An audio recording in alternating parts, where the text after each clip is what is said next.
말씀 함께 보겠습니다. 에베소서 2장 18절 말씀 한 구절 보겠습니다.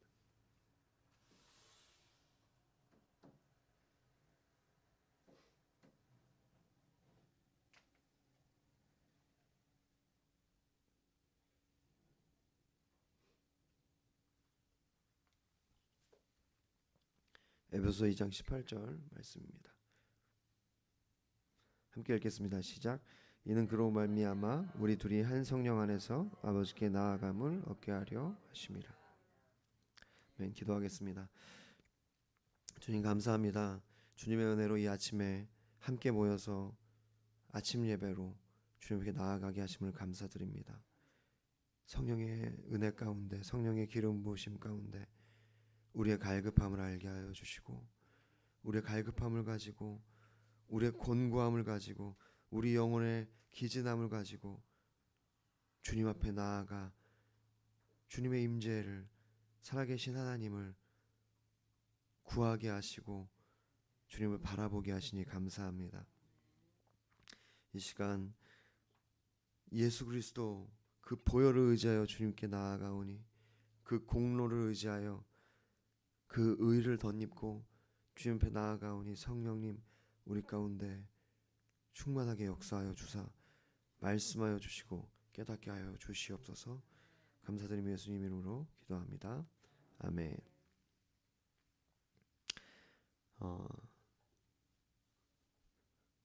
참 너무 좋은 것 같습니다. 시간이 많이 지났죠. 지금 벌써 35분 가까이 되는데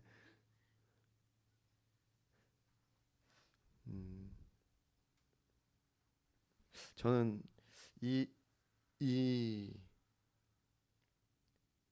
이러한 예배가 너무 좋은 것 같습니다.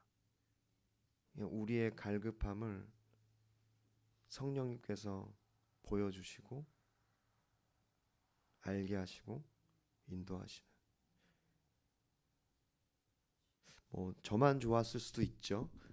근데 그렇지 않다고 생각하고 믿습니다. 성령님께서 역사하시면 풀어지잖아요. 저는 제가 풀어지는 것 같아요. 여러분 이 자리에 이렇게 서면 약간 긴장되거든요. 근데 주님이 풀어주시는 것 같아요. 이 자리가 긴장하는 자리가 아니라 성령의 충만함으로 성령의 민감히 반응하는 자리이라는 것을 알게 하시고, 저는 우리 마무리 교회 예배가 그러한 예배가 되기를 소망하는 것 같습니다. 누구라도 이 자리에 왔을 때, 예배 드릴 때 그의 영혼이 풀어지기를 소망합니다. 그 정서적인 풀어짐뿐만 아니라 성령에 의해서 그의 심령이 풀어지기 시작하는 거죠. 여러분, 제가 계속해서 주님이 주신 마음을 반복해서 나눴잖아요. 성령의 역사는 럭셔리한 게 아니에요. 성령의 역사는 뭔가 휘황찬란한 꿈을 우리 가운데 꾸게 하는 게 아니라, 그런 것도 포함되겠지만, 성령의 역사는 영광을 보여주기도 하지만 사실은 우리의 곤고함을 고발한다는 거죠. 알게 한다는 거예요. 우리가 얼마나 곤고한지, 우리가 얼마나 기진하고 고생하는지, 우리가 얼마나 주님이 필요한지, 우리가 얼마나 세상의 것들이 부질없는지, 그것들로 채우려고 하는 우리의 마음이 얼마나 비참한 건지. 그래서 탕자가 아버지의 집을 생각했듯이 우리로 하여금 우리의 본향을 생각하게 한다는 거죠. 그게 성령의 역사인 줄 믿습니다.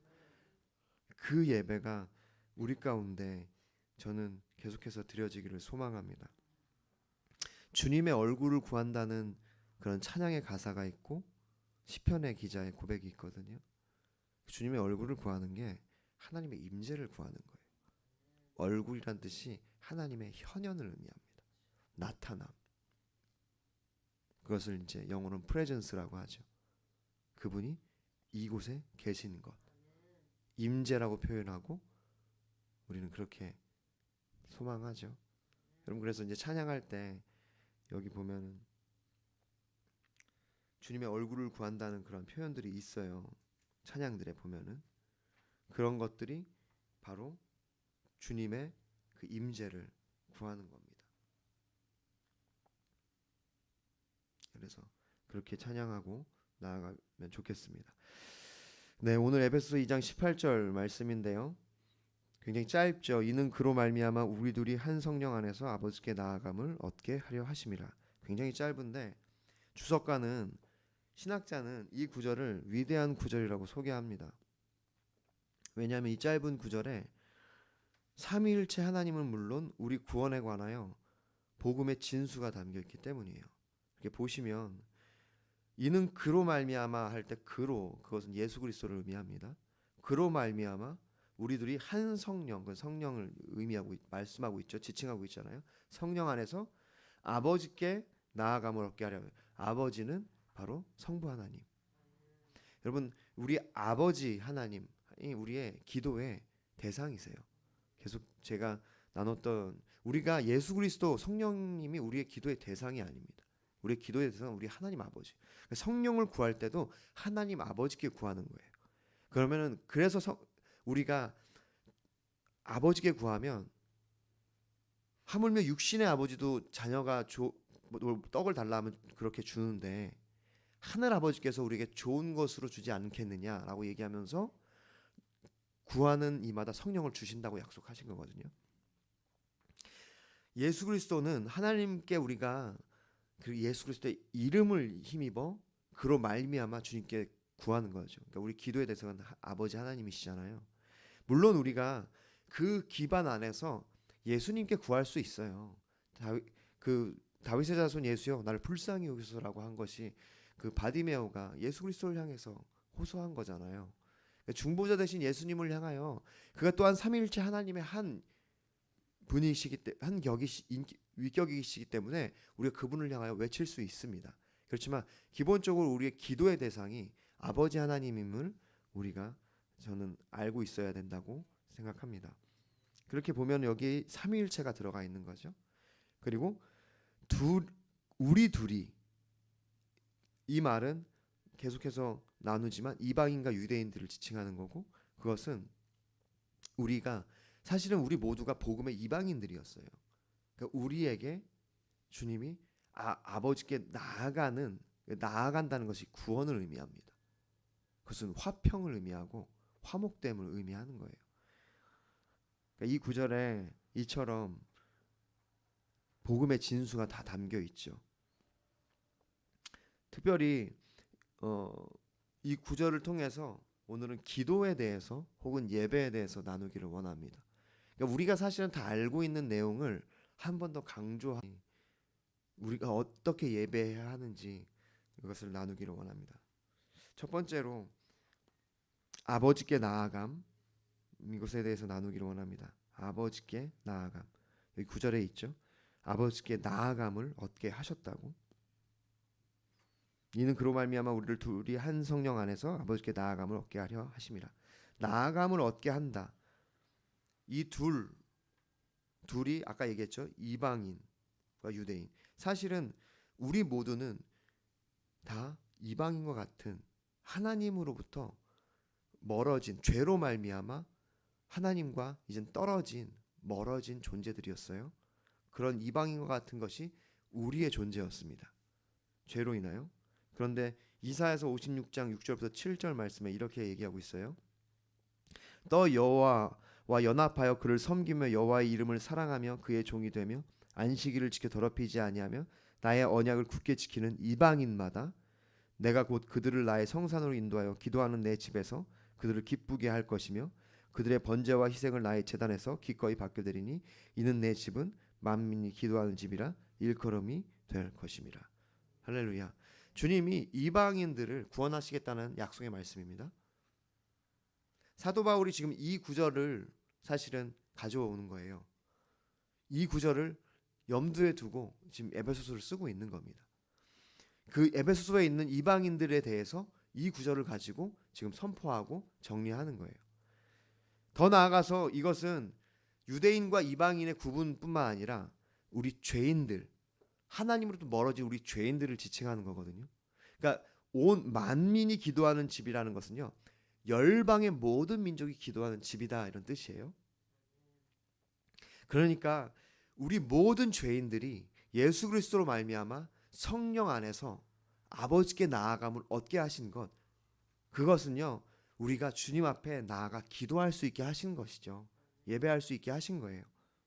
여기 보면은 내 집에서 그들 기쁘게 할 것이며, 기도하는 내 집에서 기쁘게 한다는 말은 응답한다는 뜻이죠. 기도에 응답하실 것이고, 그리고는 그들의 번제와 희생을 나의 제단에서 기꺼이 받게 되리니 예배 드리게 하겠다는 거죠. 그 예배를 받으시겠다는 겁니다.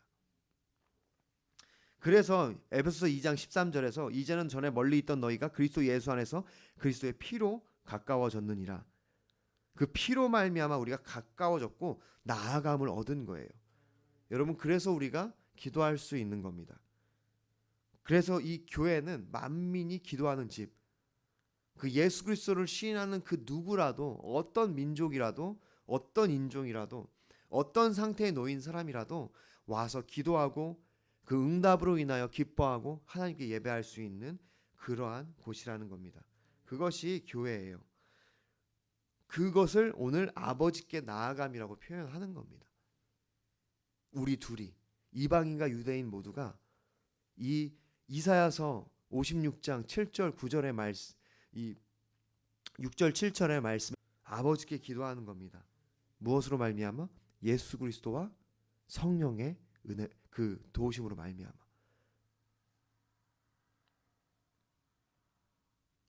그래서 오늘 이 기도에 대해서 예배에 대해서 나누고 있는데, 그렇게 아버지께 나아가는 것이 기도하는 것이고 예배하는 것인데, 거기에 핵심적인 두 가지가 있다고 오늘 본문은 얘기하고 있어요. 두 번째입니다. 그래서 그 이제 예수 그리스도로 말미암아. 여기 보면은 이는 그로 말미암아, 이 구절이 그것이 바로 예수 그리스도입니다. 아우토스라는 헬라어인데 그것이 바로 예수 그리스도를 의미해요. 대명사거든요. 그건 그로 말미암아, 그 힘이란 뜻인데, 그것이 예수 그리스도인데, 여러분, 우리가 사실 기도할 때 이 명확한 성경적 지식을 기반으로 믿음 위에서 기도해야 합니다. 그러니까 우리가 주님께 기도할 때 예수 그리스도의 이름으로 기도한다는 것을 우리는 기억해야 해요. 로마 카톨릭은요, 그 예수 그리스도와 성령과 거기에 동정녀 마리아까지 포함시켰어요. 더군다나 누굴 또 포함시키냐면 성자들을 포함시켜요. 여러분, 그것이 저는 비성경적이라고 말하는 것입니다. 성경은 어디에도 동정녀 마리아가 우리의 중보자라고 얘기하고 있지 않아요. 그러면 오늘 성경에서는 명확하게 예수 그리스도와 성령으로 말미암아 우리가 주님께 나아간다고 말씀하고 있잖아요. 그러니까 동정녀 마리아는 우리의 중보자가 아닙니다. 어떤 성자도, 베드로도 우리의 중보자가 될 수가 없어요. 그런데 우리가 심지어는 뭐 그걸 떠나서 우리가 아무 생각 없이 기도할 때 우리는 그런 분이 있어요. 나는 기도할 때는 그런 교리들 좀 생각하고 싶지 않다고. 난 그냥 살아계시는, 난 그냥 하나님께 기도할 거야, 뭐 이러는데, 여러분, 그것이 얼마나 위험한 말이냐면, 여러분, 세상 사람들도 다 절대자, 그들이 말하는 하나님을 향해 기도합니다. 우리가 그 세상 사람들과의 기도와 우리의 기도가 다른 점이요, 바로 여기 있어요. 중보자 대신 예수 그리스도로 말미암아 기도할 수 있다는 거예요. 그렇기 때문에 우리는 하나님께 나아갈 때 예수님을 제외하고는 하나님께 나아갈 수 없다는 것을, 우리가 이 생각을 부단히 해야 되고 그것을 놓치지 말아야 됩니다. 요한복음 14장 6절, 예수께서 이르시되 내가 곧 길이요 진리요 생명이 나로 말미암지 않고는 아버지께로 올 자가 없느니라. 여러분, 이 말씀을 우리는 마음에 새겨야 돼요. 그런데 우리가 안타까운 것은 기도할 때, 주님 앞에 나아갈 때, 예배할 때 우리가 이런 것들을 자주 망각한다는 거예요. 그냥 아무 생각 없이, 아무 그런 교리적인 깨달음 없이 그냥 굉장히 용감하고 즉흥적으로 막 나가요. 뭐 좀 속된 표현으로 막 들이대요. 그러니까 그런 것들을 하나님께서 우리에게 은혜를 주셨기 때문에 주님이 이해하시고 우리를 은혜로 인도하시지만, 여러분, 우리가 더 성장해야 되고 더 우리가 자라나고 그리고 더 우리의 신앙이 성숙하기 위해서는요, 이 탄탄한 교리 위에 우리의 신앙을 세워야 된다는 거예요. 그것이 뭐냐? 오직 예수 그리스도로 말미암아 그분께 나아갈 수 있다는 겁니다. 디모데전서 2장 5절부터 6절, 하나님은 한 분이시요 또 하나님과 사람 사이에 중보자도 한 분이시니 곧 사람이신 그리스도 예수라. 그가 모든 사람을 위하여 자기를 대속물로 주셨으니 기하게 이루어 주신 증거니라. 여러분, 예수 그리스도가 중보자 되신다는 것을 우리가 기억해야 되는데, 특별히 그 중보자 되심의 핵심이 뭐냐면 그리스도의 피입니다. 우리가 봤죠? 에베소서 2장 13절, 이전에는 멀리 있던 너희가 그리스도 예수 안에서, 그리고 또 강조하죠, 그리스도의 피로 가까워졌느니라. 여러분, 우리는 계속해서 말씀드리지만 죄로 인하여 죽을 수밖에 없는 그런 존재들이었어요. 왜냐?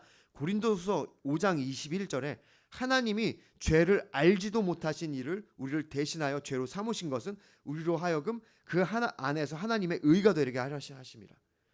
죄를 알지도 못하시는 이, 그것이 예수 그리스도고요, 그것이 하나님이세요. 하나님은 죄와 상관없는 분입니다. 우리가 죄를 지었기 때문에 하나님과 상관없는 자가 되었어요. 그렇기 때문에 우리는 그리스도의 피 외에는 하나님께 나아갈 수가 없어요. 근데 우리가 하나님께 나아갈 때 이것들을 망각한다는 거예요. 자주 잊어버린다는 겁니다. 그래서 우리의 신앙이 흔들리고 탄탄한 기반 위에 성장하지 못해요. 우리의 마음에 그 기반이 있다는 거예요. 내 느낌에 내가 뭔가 하나님께 나아가는 것 같으면 나아가는 거고, 내 느낌에 하나님께 뭔가 나아가지 않는 거라고 생각한다는 거예요. 여러분, 우리가 예수 그리스도의 보혈과 그 피를 의지할 때는 우리는 언제나 하나님 앞에 있는 겁니다. 할렐루야. 그것이 우리의 기반입니다. 그러므로 기도할 때, 하나님께 나아갈 때, 하나님께 예배할 때 언제나 중보자 되신 예수 그리스도를 의지하고 고백해야 돼요. 할렐루야. 여러분, 그래서 그 모세를 통하여 하나님께서 성막을 디자인하셨잖아요. 그 성막이요, 우리 가운데 주신 예배 모델입니다. 죄로 인하여 하나님 앞에 나아갈 수 없는 이스라엘 백성에게 그 성막을 일일이 굉장히 자세하게 설명해 주시면서 성막을 이스라엘 백성 가운데 주셨어요. 그리고 말씀하세요. 그 속죄소 위, 그 언약궤 위에서 그룹 사이에서 내가 너에게 너를 만나고 말을 내가 너에게 말씀하겠다. 할렐루야. 하나님을 만날 수 없었던 그 존재들이 하나님을 만날 수 있는 그 통로가 생겼죠. 여러분, 근데 그 모든 성막의 물건들이요, 예수 그리스도를 의미합니다. 모든 것이 예수 그리스도, 그리고 성령님, 그리고 결국 그 속죄소는요, 언약궤인데요, 언약궤를 덮은 뚜껑이 속죄소라고 하는 거예요. 다른 말로 하면 시은 자, 은혜의 자리, 보좌, 하나님 보좌를 의미해요. 거기에는요, 언제나 1년에 한 번 피가 뿌려졌어요. 제사장이 피를 뿌렸다는 거예요. 그것이 뭐냐면 바로 예수 그리스도의 보혈을 의미합니다. 여러분, 우리가 주님께 나아갈 때 언제나 그 보혈에 의해서 나아가는 것을 우리가 기억해야 합니다. 여러분, 이것은 신앙의 진수예요. 이것을 우리가 굉장히 함부로 생각한다는 겁니다. 굉장히 쉽게 생각해요. 우리의 마음과 우리의 생각과 우리의 환경과 우리의 어떠함과 우리의 뭔가 우리의 사상들이 더 앞선다는 거예요. 하나님 앞에 나아갈 때 그 모든 것보다 예수 그리스도의 보혈, 예수 그리스도의 중보자 되심이 앞서야 합니다. 그럴 때 우리가 그것을 통해서 하나님 앞에 나아갈 수 있는 거예요. 그래서 우리가 온전한 기도는요, 언제나 그것이 선행되는 기도예요. 그래서 우리가 기도 때마다 예수 그리스도의 이름으로 기도하옵나이다, 아멘 하는 겁니다. 예수 그리스도의 이름이 아니면 우리가 기도할 수 없기 때문입니다. 마지막 세 번째, 한 성령 안에서 오늘 세 가지를 나누고 있어요. 아버지께 나아가는 것, 그것이 기도고, 그것이 예배라는 것. 근데 그것을 나아갈 때 첫 번째는 예수 그리스도라는 말미암아 나가는 거죠. 두 번째는 성령입니다. 그로 말미암아 우리 둘이 한 성령 안에서 아버지께 나아감을 얻게 하신. 하나님은 영이세요. 보이지 않습니다. 그렇기 때문에 성령님이 아니면 우리가 하나님의 임재로 나아갈 수 없어요. 여러분, 우리가 아무리 생각을 짜내고 아무리 하나님을 생각해 보려고 해도 성령이 도와주시지 않으면 우리는 하나님께 나아갈 수가 없습니다. 아버지께 나아갈 수 있는 유일한 방법은요, 성령의 역사예요. 성령님이 우리 가운데 오셔서 우리로 하나님을 알게 하시는 것. 지혜와 계시의 영, 그 성령님이 우리 가운데 오셔서 우리의 어두운 마음의 눈을 밝혀주실 때 그 하나님께 우리가 나아갈 수 있는 겁니다. 그러므로 우리가 기도할 때마다 이 성령님을 의지해야 돼요. 에베소서 6장 18절, 모든 기도와 간구를 하되 항상 성령 안에서 기도하고 이를 위하여 깨어 구하기를 항상 힘쓰며 여러 성도를 위하여 구하라. 여러분, 모든 기도와 간구를 하되 항상 성령 안에서 하나님의 깊은 것까지도 통달하시느니라. 여러분, 기도하는 것은요, 단순히 우리의 소망을 주님께 아뢰는 시간이 아닙니다. 그것은요, 세상적인 샤머니즘이에요. 그냥 인간적인 어떤 소망, 하나님 내 자녀가 잘 되게 해주세요. 하나님 내가 사업이 성공하게 해주세요. 하나님 돈 많이 벌게 해주세요. 그냥 이렇게 되뇌이는 것은요, 그냥 샤머니즘이에요. 세상적인 기도입니다. 진짜 기도는요, 우리가 그런 것들을 기도하지만 결국은 성령에 의해서 성령이 우리 가운데 보여주시는 것, 깨닫게 하시는 것을 따라 기도하는 거예요. 하나님의 깊은 것까지 통달하시는 그 성령님께서 우리에게 하나님의 뜻을 알려주시는 것이 기도예요. 결국 우리가 원하는 것을 주님께 아뢰기 시작하지만 우리의 기도의 최종 목적은요, 하나님의 뜻이 내 삶에 이루어지는 겁니다.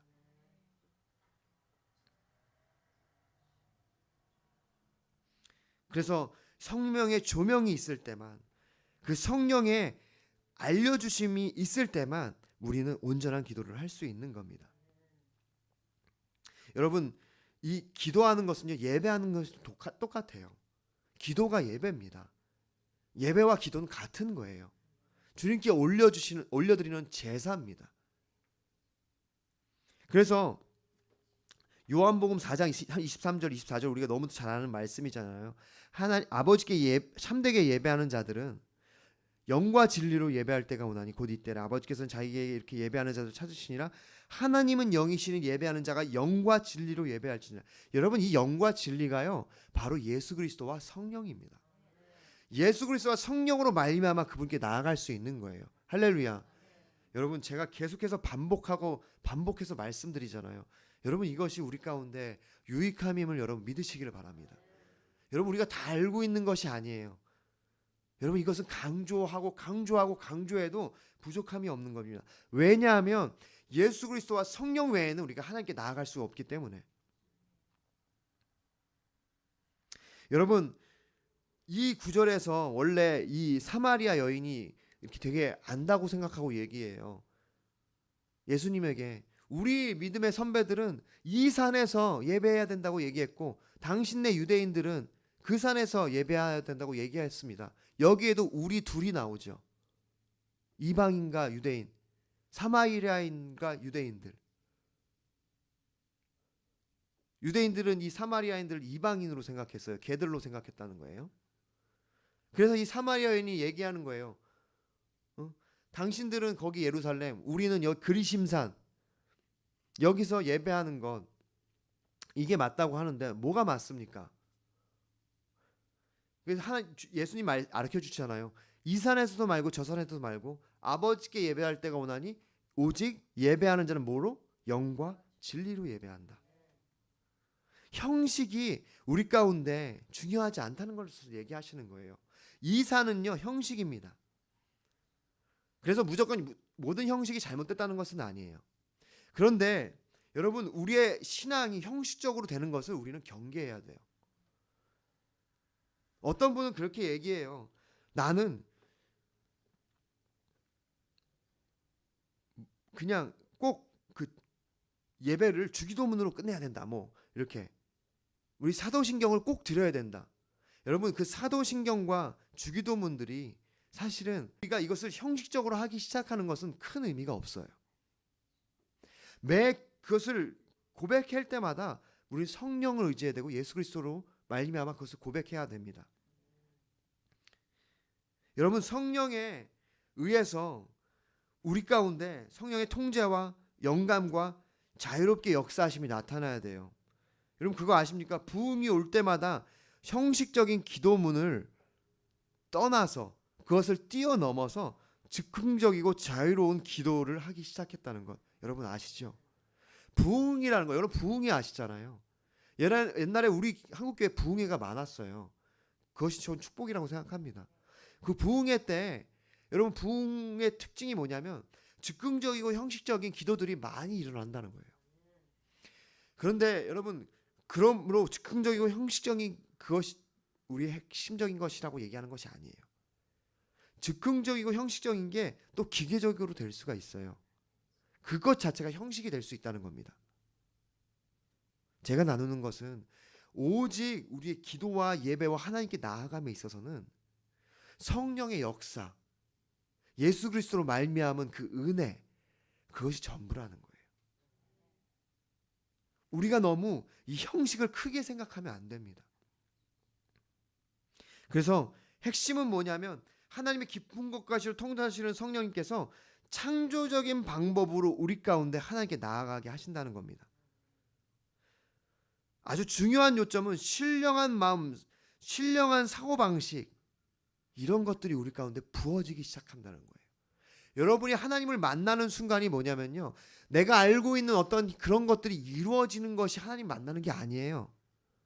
그래, 맞아, 예배는 이렇게 사도신경이 있어야지, 하늘 전능하신 하나님, 이렇게 하면서 뭔가 내가 원하는 것을 고백하기 시작할 때 하나님을 만났어, 이게 하나님을 만나는 것이 아니라 성령의 역사에 의해서 내가 생각하지 못한 신령한 새로운 사고방식들이 일어나기 시작하면서, 깨닫기 시작하면서 내 안에 그 깨달음이 나타나는 겁니다. 그것이 우리가 하나님을 예배하는, 물론 제가 이렇게 얘기한다고 해서 사도신경이나 주기도문을 폄하하는 것이 아닙니다. 그것은 우리 신앙생활에 있어서 굉장히 핵심적이고 그 복음에 있어서 진수가 되는 고백들이에요. 그런데 제가 우리 주일 예배 때 사도신경을 넣지 않는 이유는 그것이 형식화되지 않기를 바라는 마음이고, 저는 그것을 사도신경을 사용해서 우리가 예배 드리기를 원하고 그것을 계속해서 우리가 배워가기를 원하고 나눌 것입니다. 중요한 거예요. 그리고 더 중요한 것은 뭐냐면 성령의 역사라는 겁니다. 우리가 이 예배 시간에 성령님께서 역사하실 그 시간을 내어드려야 한다는 것.